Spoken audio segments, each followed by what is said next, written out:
At sa iba pang balita, sa ibang bansa, Venezuelan President sumasailalim na sa therapy. At ang half-brother ni US President Barack Obama hinihikayat na tumakbo sa Kenya election. Ito ang mga globalita ni Edwin Eusebio. Sumasailalim ngayon sa physical therapy si Venezuela's President Hugo Chavez. Ito para mapadali na ang kanyang pagbalik mula sa Cuba kung saan siya inaoperahan sa sakit niyang cancer. Ito ang ibinalita ng malapit na kaibigan ni Chavez na si Bolivian President Evo Morales. Ang pahayag na ito ng kapwa leftist leader ni Chavez ay tandaan na gumaganda na ang lagay ng Venezuela's President. Sa pool ng maoperahan si Chavez, samot-saring mga sapantaha ang napaulat, lalo nang hindi na siya nakikita sa publiko.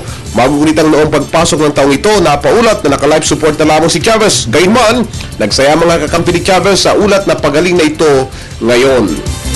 Sa bansang Kenya, dahil sa kanyang pamosong apelyido, pumalaot na rin ang half-brother ni US President Barack Obama sa politika.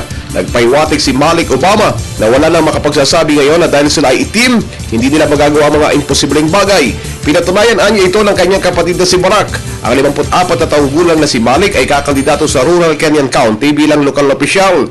Nagpaiwatig pa si Malik na kung bubukas sa kanyang pintuan ng politika, hindi anya masamang umasa at maghangad na magiging presidente na rin siya ng Kenya. Para sa Telebisyon ng Bayan, Edwin Eusebio.